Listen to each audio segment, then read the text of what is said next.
வணக்கம்.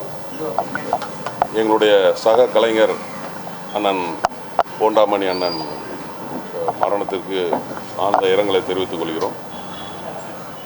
எங்களுடைய நடிகர்கள் சார்பாகவும் எங்களுடைய தேசிய முற்போக்கு திராவிட கழகத்துடைய தலைவர், முன்னாள் நடிகர் சங்க தலைவர் கேப்டன் அவருடைய சார்பாகவும் நாங்கள் இப்போ அஞ்சலி செலுத்தினோம்.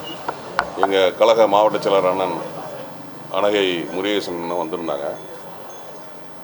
ஏற்கனவே நடிகர் சங்கத்தில் தலைவராக இருக்கும்போது அண்ணன் போண்டாமணி அண்ணன் அவருடைய திருமணத்தை அந்த நடிகர் சங்க மண்டபத்தில் தான் நடத்தணும்னு சொல்லி டேட்டு கேட்டிருக்காங்க. அப்போது டேட்டு இல்லைன்னு சொல்லிவிட்டு அங்கே மேனேஜர் டேட்டு நாங்கள் வேறு ஒரு கல்யாணத்துக்கு அட்வான்ஸ் வாங்கிட்டோன்னு சொல்லியிருக்கிறாங்க. இதை அண்ணன் போண்டாமணி அண்ணன் கேப்டன்கிட்ட சொன்னோன்னே கேப்டன் முதல்ல நடிகருக்கு தான் முன்னுரிமை கொடுக்கணும்னு சொல்லிட்டு வாங்கின அந்த அட்வான்ஸை திரும்ப கொடுத்துட்டு போண்டாமணி அண்ணனுக்கு அந்த நடிகர் சங்க மண்டபத்தில் கல்யாணத்தை நடத்தி கேப்டன் மேற்கொண்டு அவருக்கு நிறைய நிதி உதவி பண்ணாங்க. இன்றைக்கி கூட நான் வரும்போது சொல்லிட்டு தான் வந்தேன் அந்நியார் அவர்கள்ட்ட, பொதுச் செயலாளர் அவர்கள்ட்ட, இந்த மாதிரி போகிறேன் அப்படின்னு. இப்போது எங்களுடைய கழகத்தின் சார்பாக ஒரு நிதி கொடுத்தாங்க. அதுக்காக தான் எங்களுடைய மாவட்ட செயலாளரும் வந்திருந்தார். அவரை இழந்து வாடும் குடும்பத்திற்கு எங்களுடைய ஆழ்ந்த இரங்கலை தெரிவித்துக் கொள்கிறோம். இந்த முன்னாள் முதல்வர் எம்ஜிஆருடைய நினைவு நாளிலே அவர் இறந்திருக்கிறாரு. இன்னொரு விஷயம் நேற்று வைகுண்ட ஏகாதசி. நிச்சயமாக அவர் அண்ணன் சொர்க்கத்துக்கு போவார். ஏன்னா நாங்கள்லாம் அவர் கூட நடிச்சிருக்கிறோம். நிறைய மேடைகளில் அவரோட நாங்கள் நிகழ்ச்சிகள் பண்ணியிருக்கிறோம். ஏன்னா சக நடிகர்களுக்கு உதவி செய்வார். ஏன்னா எனக்கே நிறைய இப்போ ஒரு 3 நாளைக்கு முன்னாடி கூட பேசினார். இந்த மாதிரி ஒரு படம் ஒன்று வந்திருக்குன்னா எம்ஜிஆர் சந்திரன் டைரக்டரு, மயிலாடுதுறையில் ஷூட்டிங்கு 2ஆம் தேதியிலேருந்து அப்படின்னு சொல்லி எனக்கே நிறைய படங்கள் அண்ணன் ரெஃபர் பண்ணுவார். இன்றைக்கி என்னென்னா அவருடைய குடும்பம் இன்றைக்கி நெருக்கடியாக இருக்காங்க. அதாவது ஒரு பையன் ஒரு பொண்ணு, அவர் எதுவுமே சேர்த்து வைக்கல. சக நடிகர்கள் எல்லாருமே சேர்ந்து அவருக்கு உதவி பண்ணணும். இதன் மூலமாக நான் கேட்டுக்கொள்கிறேன். அண்ணன் போண்டாமணி என்ற கேதீஸ்வரன் அவருடைய மரணம் எங்கள் எல்லாருக்குமே மிகப்பெரிய ஒரு வருத்தம், வேதனை. இது எல்லாருக்கும் சொல்கிற மாதிரி இல்லை. பொதுவாக எனக்கு அவரை பற்றி எனக்கு எப்படி தெரியும்னா, அவர் எம்ஜிஆரோட தீவிர பக்தர். நானும் ஒரு எம்ஜிஆரோட மிகப்பெரிய ரசிகன். இலங்கையிலேருந்து மதுரையில் தங்கி அதுக்கப்புறம் நாடகம், சினிமான்னு கிட்டத்தட்ட ஒரு 30 வருஷத்துக்கு மேலே மக்களை மகிழ்விச்சிருக்காரு. அவருடைய இறுதி காலங்களில் நிறைய கஷ்டப்பட்டிருக்காரு. நம்ம தென்னிந்திய நடிகர் சங்கம் மூலியமாக இன்னும் அவருடைய நடிகர்கள் அண்ணா எல்லாருமே அவருக்கு நிறைய உதவி செஞ்சுருக்காங்க. இருந்தாலும் அவருடைய உடல்நிலை காரணமாக இன்றைக்கி அவர் மரணம் அடைந்த செய்தி எங்கள் எல்லாருக்குமே வருத்தமாக இருக்குது. அவருக்கும் அவரது குடும்பத்துக்கும் எங்களுடைய தென்னிந்திய நடிகர் சங்கம் சார்பாக ஆழ்ந்த இரங்கலை தெரிவிச்சுக்கிறோம். அவங்க அந்த குழந்தைங்க பார்த்தோம், அவங்களுக்கு ஏதாவது உதவி வேணுமான்னு கேட்டிருக்கோம். ஸோ இதனாலும் எங்கள் சார்பாக செய்கிறதுக்கு நாங்கள் ரெடியாக இருக்கோம். இது வரைக்கும் தென்னிந்திய நடிகர் சங்கம் சார்பில் இருந்தோ பிற சங்கங்கள் சார்பில் இருந்தோ எந்த ஒரு உதவியுமே அவங்க குடும்பத்துக்கு வரல. சில நடிகர்களிருந்து அவங்களுடைய மருத்துவ உதவிக்கு இந்த மாதிரி உதவியெல்லாம் பண உதவி கிடைச்சது. ஆனால் பண உதவி இல்லாமல் அவருடைய மகன் படிப்பை 11ஆம் வகுப்பிலேயே நிறுத்த வேண்டிய ஒரு கட்டாயம்லாம் இருந்தது. ஏன்னா அந்த அளவுக்கு மருத்துவ உதவி எங்களுக்கு தேவையாக இருந்தப்போ என்னோட படிப்பு பெருசாக தெரியல. அப்பாவோட மருத்துவ உதவிக்கு அந்த அளவுக்கு அவங்க கஷ்டத்தில் இருக்கிறாங்க. இப்போ நீங்கள் சொல்கிற விஷயம் இப்போ தான் எங்களுக்கு தெரிய வருது. இதுக்கு முன்னாடி நடிகர் சங்கம் மூலியமாகவும் துணைத் தலைவர் பூச்சி முருகன் மூலியமாகவும் அவருக்கு நிறைய மருத்துவ உதவிகள் செஞ்சுருக்கோம். அது அவரே நிறைய பேட்டிகளில் சொல்லியிருக்காரு. நீங்கள் போய் பார்த்தீங்கன்னா தெரியும். இப்போ நீங்கள் சொன்னதன் மூலியமாக அந்த பையனோட படிப்பு விஷயமா இப்போ நான் இந்த விஷயத்தை என்னுடைய ஆஃபீஸ் பேரருக்கு போய் நான் தெரிவிக்கிறேன். அந்த குழந்தைங்களுக்கு என்ன உதவி தேவைப்படுதோ அதை நாங்கள் செய்கிறோம். நாங்கள் அது அவர்கிட்ட தான் கேட்கணும். ஏன்னா அவர் யாரும் செத்தா போக மாட்டார். ஏன்னா இதுவரை யார் விவேக் செத்து போல அவர் போல, மனோபாலா செத்து போல, மயில்சாமி போல செத்துல யார், அல்வாவாசி மதுரை அவருக்கு போல, எவரை நெல்லை செத்தார் போல, கிருஷ்ணமூர்த்தி செத்தார் போல, நாங்கள் நடித்த அத்தனை பேருக்கு யாருக்கும் போக மாட்டார். அவர் போகும்போது யாருக்கு போகிறான்னு தெரியாது. தனிப்பட்ட விரோத காரணமாக இல்லை, அவர் எதுக்குமே போக மாட்டார். உண்மையிலே சொல்கிறேன். அவர் கல்யாணத்துக்கு யார் வீட்டுக்கும் போக மாட்டார். அவருக்கு ஒரு இது அதான், வேறு ஒன்றும் இல்லை. எல்லாருக்கும் வணக்கங்க. இன்றைக்கி ஒரு அற்புதமான ஒரு கலைஞர், எங்களுடைய நெருங்கிய நண்பர் திரு போண்டாமணி அவர்கள் வந்து நம்மளை விட்டு போயிட்டார். அவர் வந்து உடம்பு சரியில்லாத நேரத்துலையும் அவர் ரொம்ப ஆக்டிவாக வந்து நான் ஒரு 10 நாள் முன்னே கூட நான் ஒரு ஷூட்டிங்கில் அவரை பார்த்தேன். நான் கேட்டேன், மணி எப்படி இருக்கு உடம்பு? நான் நல்லா இருக்கேன் அப்படின்ட்டு இப்படிலாம் பண்ணார். எனக்கு ரொம்ப சந்தோஷமாக இருந்துச்சு. கடவுளே அவர் நல்லபடியாக வச்சுருங்க. அவர் வந்து அழகாக வண்டியில் ஏறி போயிட்டார். பட் அவர் வந்து டயாலிசிஸ் பண்ணிகிட்ருக்காரு அப்படின்னு கேள்விப்பட்டேன். பட் அவர் கொஞ்சம் ரெஸ்ட் எடுத்துருக்கலாம். இன்னொன்று அவருக்கு வந்து மனசுக்குள்ளே நிறைய வேதனை இருந்திருக்கு. அவர் என்கிட்ட சொன்னார், இந்த மாதிரி நான் நம்பினேன், அந்த அண்ணன்லாம் என்னை வந்து பார்க்கல, என்னை யூஸ் பண்ணல அப்படின்ற மாதிரிலாம் ரொம்ப வருத்தப்பட்டார். அந்த ஸ்ட்ரெஸ்ஸு கூட அவருக்கு இருக்கலாம். ஒரு மனுஷனுக்கு முக்கியமானது ஸ்ட்ரெஸ்ஸு மட்டும் இருந்ததுன்னா அவனுக்கு எல்லா வியாதியும் வரும். அந்த மாதிரி தயவுசெய்து ஸ்ட்ரெஸ்ஸை யாருக்கும் கொடுக்காதீங்க. நாங்கள்லாம் சின்ன சின்ன நடிகர்கள் தான். பெஞ்சமின், விஜய் கணேஷ், நிறைய பேர் எல்லோரும் சின்ன சின்ன நடிகைங்க தான். ஸோ உங்ககிட்ட விசுவாசமாக இருக்கிறவங்க, ஆனால் நீங்கள் அவங்கக்கிட்ட விசுவாசமாக இல்லை. தயவுசெய்து சொல்கிறேன், யாருன்னு உங்களுக்கே தெரிஞ்சிருக்கும். அண்ணே உங்களை தான் அண்ணே, நீங்கள்லாம் அன்பாக பேசியிருந்தீங்கன்னா இவங்களுக்கு ஒரு சந்தோஷம் இருக்கும்ண்ணே. நீங்கள் படம் தரீங்களோ இல்லையோ, ஏய் வாடா எப்படா இருக்க அப்படின்னு சொல்லி நீங்கள் பணம் கொடுக்க போகிறதில்ல, கையை காமிச்சு விடுங்களேன். கையை காமிச்சு விடுங்க, நீங்களும் நல்லா இருப்பீங்களே. ஆனால் இதானே வாழ்க்கை. போகும்போது எதுவுமே எடுத்துகிட்டு போக போகிறது இல்லைண்ணே. தயவு செய்துண்ணே கொஞ்சம் மாறுங்கண்ணே, ப்ளீஸ் அண்ணே. இதுக்கு மேலே நான் இன்னும் சொல்ல விரும்பலைண்ணே. தயவு செய்துண்ணே. நன்றி. அவருடைய ஆத்மா வந்து சாந்தி அடையும். நான் கடவுளை வேண்டி. நன்றி. போண்டாமணி ஒரு அருமையான மனிதர். அவருக்கு வந்து பயங்கர ஹெல்பிங் மைண்டு.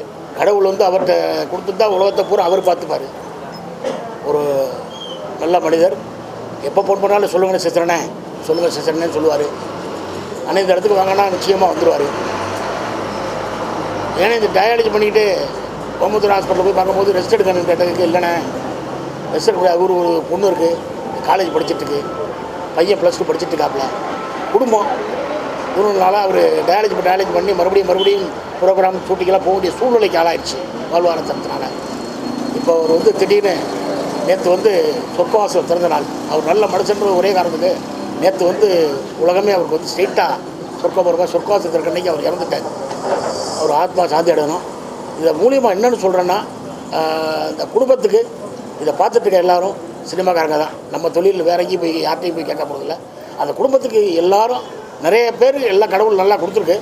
நம்மளால் என்ன முடியுமோ அதை செஞ்சு அந்த குடும்பத்துக்கு வாழ்வாதாரம் சேர்க்கிற மாதிரி பண்ணோம்னா எல்லோரும் நல்லா இருக்கும். ஆமாம், அது வந்து எல்லோரும் நினச்சிங்கன்னா இதை பண்ணி அந்த பொண்ணுக்கும் அந்த பையனுக்கும் ஒரு ஃபிக்ஸட் ஒன்று கிடச்சின்னா அவங்களும் வந்து ஒய்ஃபு வந்து மாற்றுத்திறனாளி, அவங்களாலையும் ஃபுல்லாக இது பண்ண முடியாது. அதனால் ஒரு நல்ல மனிதனுக்கு நல்ல குடும்பத்துக்கு அவர் ஆன்மா சாந்தி அடையணும். எல்லோரும் ஹெல்ப் பண்ணி அந்த ஃபிக்ஸட் டெபாசிட் மாதிரி ஏற்பாடு கொடுத்தா கொஞ்சம் நல்லாயிருக்கும். இது மூலிமா அதை பார்க்குற எல்லோரும் வந்து நிச்சயமாக அதுக்கு பெஞ்சமின் அண்ணன் தான் ஃபுல்லு இன்சார்ஜாக இருக்கார். அவர் நம்பருக்கு கான்டாக்ட் பண்ணி அந்த குடும்பத்துக்கு என்ன பண்ண முடியுமோ என்னவோ உங்களால் முடிஞ்ச பண்ணிங்கன்னா ரொம்ப சந்தோஷமாக இருக்கும். அவர் ஆத்மா சாந்தி அடைய கடவுள்கிட்ட வேண்டிக்கிறேன். வணக்கம், என் பேர் சிட்டிசன் மணி. பெருநாளி படம் டைரக்டர். இப்போ அசுர மனிதன் படம் பொங்கல் கழிச்சு ரிலீஸ் ஆக போகுது. போண்டாமணி வந்து எனக்கு 30 வருஷமாக ஃப்ரெண்டு. வந்து ஒரு அண்ணன் தம்பி மாதிரி தான் இருப்போம். போண்டாமணி பேர் உண்மையான பேர் வந்து ஈஸ்வரன். எனக்கு ஈஸ்வரனை தான் தெரியும். நானும் போண்டாமணியும் ஒரு காலத்தில் வந்து ஒரு 25 வருஷம் முன்னே அண்ணன் மன்சொல்லியான் வீட்டில் கனெக்டி இந்த இப்போ படம் பண்ணியிருக்காங்க அந்த கம்பெனியில் கோடம்பக்கத்தில். அவர் நானும் 2-3 டைரக்டர் எல்லாருமே மன்சொல்லியான் வீட்டில் இருப்போம். வேலையாகலாம் கம்பெனிலாம் சுற்றிட்டு மத்தியானம் சாப்பாடு அங்கே தான் வருவோம். அவர் தான் போடுவார். அங்கே சாப்பிட்டு அங்கே வளர்ந்த இடம் அந்த இடம்லாம். அப்போ இவர் எங்கெங்கேயோ சுற்றினாலும் அப்போ ஏன்னா இந்த மாதிரி மண்டையெல்லாம் ரவுண்டாக அடிச்சுட்டு வரேன்னு கேட்பேன். இல்லை மணி போண்டான்னு பச்சா நல்லாயிருக்கும் அப்படின்னு பார்ப்பல. அப்புறம் ஈஸ்வரன் நான் கூப்பிடுவேன். மறுபடியும் ஈஸ்வரன் போண்டாமணி கூப்பிட்றான் அப்படின்னு சொல்லி என்னை விளையாடுவாப்பில். இப்போ 2 பேரும் வந்து அண்ணன் தம்பி மாதிரி விளையாடுவோம், பேசுவோம். என்னை திட்டுவாப்பில், நல்ல அறிவுரை சொல்லி திட்டுவாப்பில், இந்த மாதிரி நடந்துக்கணும்ட்டு. 2 பேருமே காமெடி ட்ராக் நிறையா படம் போயிருக்கோம். வந்து ஒன்றா நடிச்சிருக்கோம், ஒரே ரூமில் இருப்போம். ரொம்ப ஜாலியாக இருப்பாப்போ. ஏதாவது இப்போ நல்ல அறிவுரை சொல்லுவார் என்கிட்ட. இந்த மாதிரி நடந்துக்கணும், அந்த மாதிரி நடந்துக்கணுட்டு. அந்த கம்பெனி எனக்கு நிறையா கம்பெனி வேறு சொல்லி விடுவாப்பில். காலையில் அண்ணன் சொன்ன மாதிரி ஒரு நான் படம் ரிலீஸ் வேலை அந்த இருக்கேன் இந்த சென்சார் விஷயமா. காலை 7 மணிக்கு ஒரு போகணும். ராஜாராஜன் பண்ணாப்புல எங்கள் அண்ணன் வடிவேல் சாருடைய குரூப் நாங்கள் எல்லாருமே அவரும் போவோம். என்னடா 7 மணிக்கு போக மாட்டான்னு பார்த்தா இந்த மாதிரி அண்ணன் விஷயம் சொல்லுவோம். அண்ணனை வந்து இடையில என்னால் பார்க்க முடியல, படம் வேலையாக இருந்தனால பார்க்க முடியல. ரொம்ப சங்கடமாக இருந்தது. காலைல பார்த்து ரொம்ப அதிர்ச்சி ஆகி போச்சு. என்னடா அந்த அண்ணன் இந்த மாதிரி ரொம்ப ரொம்ப வருத்தமாக இருந்தது. சரின்னு சொல்லிட்டு அவர் வந்து எல்லாருக்கும் உதவி பண்ணக்கூடிய ஒரு போண்டாமணி அண்ணன். நான் ஜூலி பாஸ்கர் வந்து நேராக வடபள்ளியில் பார்க்க போகும்போது போண்டாமணி எப்படி இருப்பான்னு கேட்பேன். நான் தான் கேட்பேன். இப்போ சொன்ன மாதிரி பெஞ்சமின் அண்ணன் தான் முழுக்க எல்லாமே. நாங்களால் வர முடியலை. அந்த படம் பண்ணுறேன், அடுத்த படம் 3ஆம் படம் போயிட்டுருக்கேன். பல டென்ஷனில் இருக்கேன், காசெல்லாம் போட்டு. ஆனால் எல்லா வேலையும் இவர் தான்.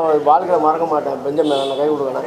பெஞ்சமின் அண்ணன் வந்து ஆரம்பத்துலேருந்து இப்போ இருந்து கூட இருந்து எல்லாமே ஹெல்ப் பண்ணுறது பெஞ்சமின் அண்ணன் தான். சினிமாவில் 1000 பேர் இருந்தால் கூட அந்த முதலுதவி பண்ணி வந்து எல்லாம் பண்ணுறது ஒருத்தர் தான். அது பெரிய விஷயம். நண்பனாக இருந்தால் மட்டும் போதாது, அது உண்மையான நண்பனாக இருக்கணும். பெஞ்சமின் சூலி பாஸ்கர்லாம் வந்து ரொம்ப நண்பர். நான் வந்து டைரக்டர்ஸ் டிபார்ட்மெண்ட் போனேன்னா ஏன் வேண்டி போயிட்டு, ஆனால் இப்போ இன்றைக்கி காலைல பார்த்து ரொம்ப வருத்தப்பட்டு போனேன். எப்படியாவது போய் வீட்டுக்கு போய் பார்த்துட்டாலும் வரணும்ட்டு காலைல பிடிச்சி நான் எங்கேயும் போகல, நேரம் வந்துட்டேன். ஒரு நல்ல ஒரு கலைஞன் சார். வடிவேல் சார் கூட வந்து நான் வடிவேல் சார் கூட இருந்தாலும் அவர் கூட அதுக்கு முன்னே இருந்தவர் ஒரு உண்மையை தான் பேசுவார். பிஎஸ்ஆர் சார் சொன்ன மாதிரி போய் பேச மாட்டார். தப்பாக இருக்கும் அந்த வார்த்தை சொல்லிடுவாப்பில். சொல்லிவிட்டு அங்கேயே பேச்சு வாங்குவார். ரொம்ப இதாக யதார்த்தமாக ஒரு ரொம்ப இதாக இருக்கும் அதெல்லாம். ஏன்னா இந்த மாதிரிலாம் அப்படின்னா இல்லை மணி அப்படி தான் இருக்கணும் அப்படிம்பார். அதுமாதிரி விவேக் சார்ட்டையும் அதே மாதிரி தான் பேசுவாப்புல. விவேக் சார்ட்டை வந்து அவர்கிட்ட ஸ்ட்ரைட்டாகவே தப்பாக இருந்தாலும் ஓப்பனாக பேசுகிறாரு. அவருக்கே பிடிக்காது, என்ன இந்த மாதிரி பேசுகிற பாரு. அப்புறம் யோசிச்சுட்டு போண்டாமணி சொன்னார் ரைட்டு தான் அப்படின்னு சொல்லி அவரே கூப்பிட்டு பாராட்டுவார். அந்த மாதிரிலாம் நடந்திருக்கு நிறைய விஷயங்கள் விவேக் சார்ட்டையும். நான் வந்து வடிவேல் அண்ணன் கூட இருந்தால் கூட விவேக் சார் அந்த மாதிரி கூப்பிட்டு காமெடி கொடுப்பாரு. அதுமாதிரி போண்டாமணி நாங்களாம் ஒன்றா இருந்தவங்க. ஒன்றா இருந்துட்டு இந்த மாதிரி ஒரு திடீர்னு இப்படி அவர் இப்படிலாம் இப்போ அவ்வளோ ஆரோக்கியமானவர் சார். எந்த கெட்ட பழம் கிடையாது சார். அவர் எந்த பழம் கிடையாது. ட்ரிங்கிங்கு அது சுமைக்கிங்க எதுவுமே கிடையாது. ஆண்டவன் பாரு, அவர் நல்ல கலைஞன். அவர் நிறையா ப்ரோக்ராம் ஸ்டேஜ் ப்ரோக்ராம் கூட்டி போயிருக்காரு. நிறையா எனக்கு வந்து லோக்கல் சேனல்லாம் கொடுத்து எனக்கு ஹெல்ப் பண்ணியிருக்காரு அந்த கஷ்ட டயத்தில். அப்போ வேலை இல்லாமல் சுற்றி டேஷ் பண்ணுறதுக்கு முன்னாடி ரொம்ப கஷ்டப்படுவேன். என் கம்பெனியாக தான் மீட்ரு கிடைக்குமான்னு கேட்பேன். அப்போ மாமணி இந்த திருவள்ளூரில் ஒரு லோக்கல் சேனலுக்கு வாப்போ அப்படின்னு சொல்லி கூப்பிட்டு போய் ஒரு 3000 வாங்கி கொடுத்தாரு. அதெல்லாம் மறக்க முடியாது. ஏதாவது உதவி பண்ணணும்னு நினைக்கிறவர் தான் போண்டாமணி அண்ணன். இந்த இழப்பு வந்து ஒரு கலைஞனுக்கு வரக்கூடாது.